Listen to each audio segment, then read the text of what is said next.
Salam saudara-saudaraku yang terkasih di dalam Tuhan kami Yesus Kristus.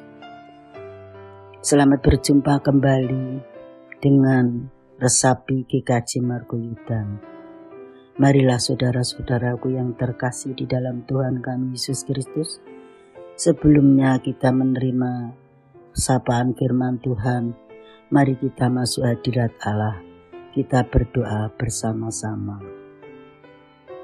Ya Allahku, Allah yang rahmani dan rahimi, yang kami panggil di dalam Tuhan kami Yesus Kristus. Di bawah kemurahan-Mu kami semua ada, karena Engkau berdaulat. Terima kasih ya Bapa, pagi hari ini Kau telah membangunkan kami dengan kesegaran yang baru. Segalanya baru Tuhan. Bapa, Engkau telah menyediakan udara untuk bernapas kami, dan juga air untuk menetesi tenggorokan kami dan mengguyur badan kami. Terlebih-lebih firman-Mu yang menguatkan di dalam kehidupan kami. Firman-Mu Tuhan, kami sambut dengan sukacita. Marilah Tuhan, sapalah kami. Kami senang Tuhan untuk mendengarkan firman-Mu. Terima kasih Bapa, dalam nama-Mu yang kudus, yaitu Yesus Kristus, yang menjadi Tuhan dan Juru Selamat kami naikkan doa ini. Haleluya, amin. Saudara-saudaraku yang terkasih di dalam Tuhan kami Yesus Kristus, firman Tuhan pada saat ini dengan tema hati yang dipuaskan. Kita akan membaca di dalam 2 Raja-Raja 4 ayat 8 sampai 17.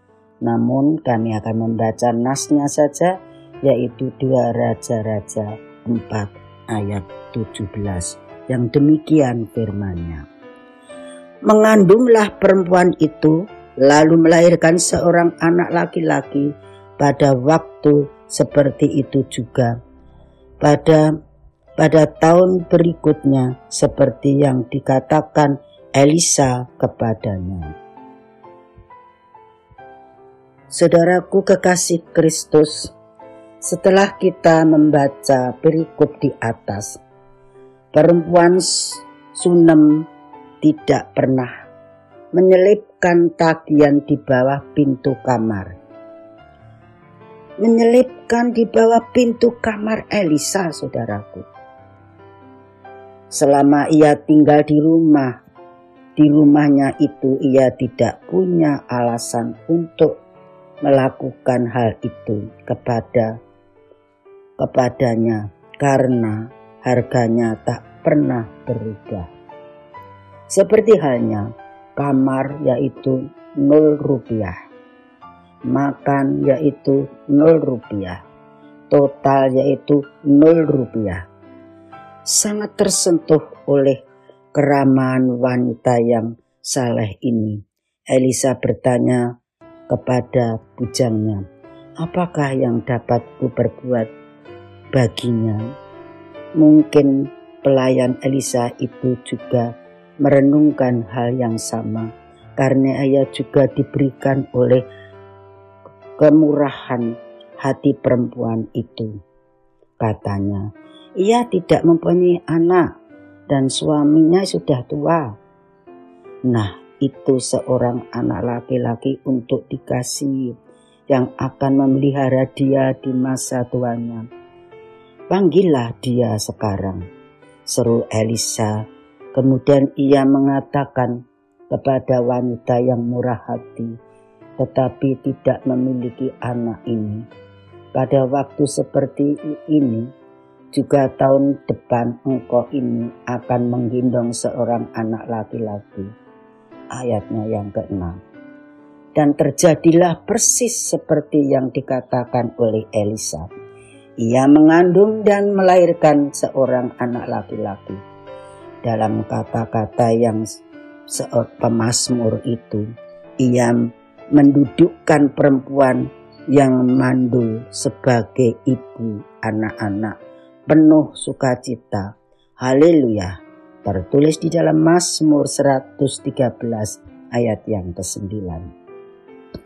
Saudaraku yang terkasih di dalam Tuhan kami Yesus Kristus, Kisah perempuan Sunem ini berakhir dengan baik, tetapi tolong jangan abaikan pesan pentingnya.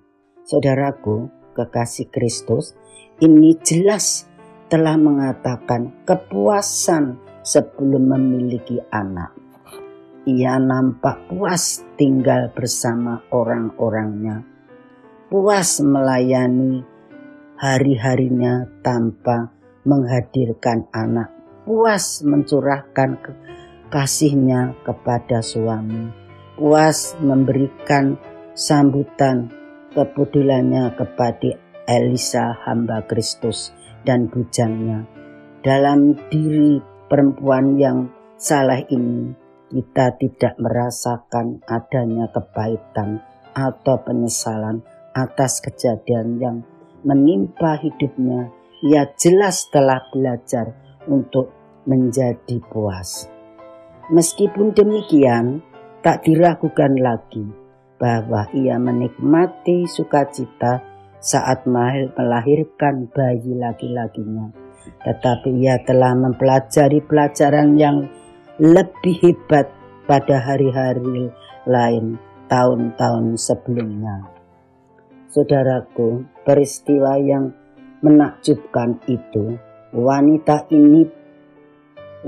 ini pasti telah mempelajari bahwa kepuasan adalah pengertian. Jika saya tidak puas dengan apa yang saya punya, saya tidak akan pernah dipuaskan oleh apa saja yang kami inginkan. Kepuasan adalah menyadari bahwa Allah telah memberikan segala sesuatu yang saya perlukan itu untuk merasa bahagia pada saat ini. Saudaraku yang terkasih di dalam Kristus, pelajarilah apa saja yang telah dipelajari wanita Sunem ini, dan milikilah hati yang penuh damai dan dipuaskan apa saja yang diberikan Tuhan kepada kita sekarang ini. Kemudian kita juga memuaskan sebagai jemaat GKJ Margoyudan.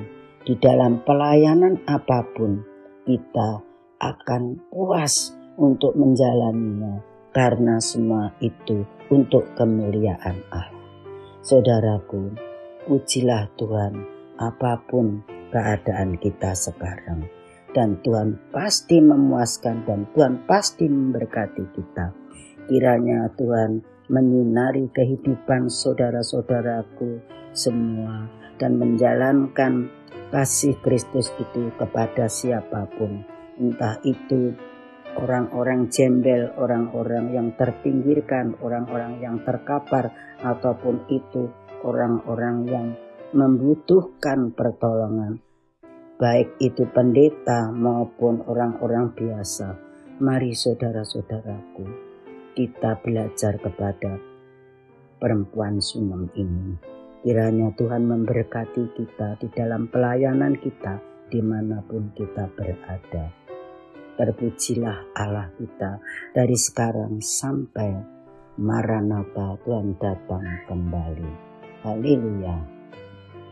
Demikian kiranya. Sampai berjumpa pada acara resapi yang akan datang.